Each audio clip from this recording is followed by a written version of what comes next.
Well, Jeff, thank you. The FDA says more than 1 million Americans suffers from cluster headaches, also called suicide headaches, and the suicide rate for people living with those cluster headaches is 20 times the national average in the U.S. And for 54-year-old Mark Mitchell, they leave him hiding from his children, his wife, and the rest of the world. The pain hits him multiple times a day, usually lasts about 45 minutes to an hour, but his longest round of attacks lasted 9 months straight. He joins us this morning with Dr. Stephanie Nahas to share more on his stories and his struggle. Good morning to you. Good morning.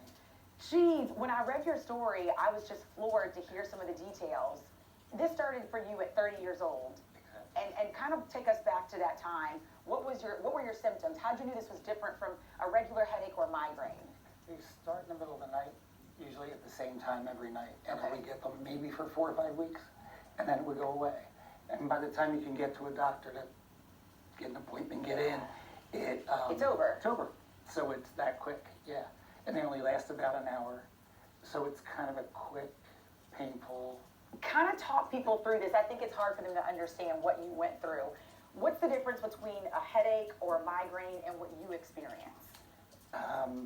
What I experience is everything is on one side. Okay. It's one side, like my eye shuts, my nose runs on one side, my lip droops. It's almost looking like you're having a stroke kind of a thing. And then the pain is centered in your eye. I saw in one of the videos, you're like under the covers in bed trying to just, Yeah. you have to ride it out that way? Yeah, Now, oxygen helps. Oxygen helps you. How many doctors would you say that you saw before this was kind of pinpointed as cluster headaches? About 15. 15. For how long? Over the course of how long? About 5 years ago was when I was diagnosed. Jeez. Yeah, so a long time. Dr. Nahas, are we talking something like this that's happening with Mark? Does this happen to a lot of people? It's not very common. I mean, migraine is more common, affecting about 12% of the population, or about 38 million Americans.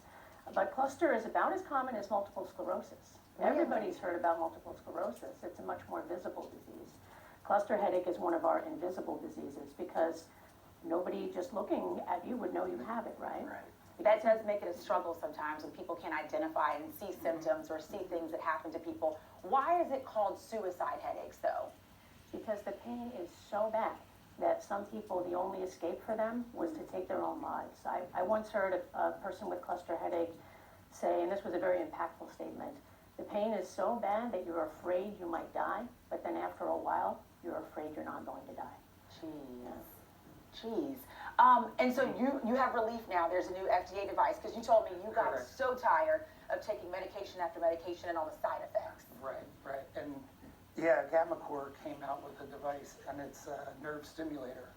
And you hold it on your neck, and it runs, on itself, and it knocks the pain down to a manageable level. That's so good. So now when it comes to medication and this device, do you have to do both to kind of maintain or manage it? Most of the time I don't. Between this and oxygen, usually I can ride through it pretty well. That's good. That's good news. I take preventatives, but then this helps also. What would you say, Dr. Nahas, to people at home who maybe suffer through headaches or migraines but don't understand this could be something worse? How do you know when it's time to see a doctor? Well, anytime that headache is interfering with your functioning, your enjoyment of life, your day-to-day activities, you should see a doctor. In most cases, we're not going to identify a serious underlying cause. Most headache diseases are primary neurologic problems, but they require management, and treatment is available. And it's not always with drugs, and this is one of the testaments to that sometimes devices can be useful for cluster, for migraine. This device is actually also approved to treat acute migraine attacks. Oh, that's good to know. Yeah. So how has your life improved since this device? This is so convenient. Like, instead of having an oxygen tank with me, taking shots, Yeah. or the other preventatives, this you can put in your pocket and kind of go anywhere.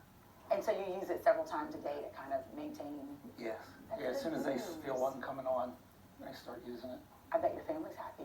Yeah. Yeah, I bet. definitely. They're here all nodding in the background. Yes, they are nodding. I'm sure. Well, congratulations. Thank Thanks for you. sharing your story. And go Eagles, right? You got it. Thanks.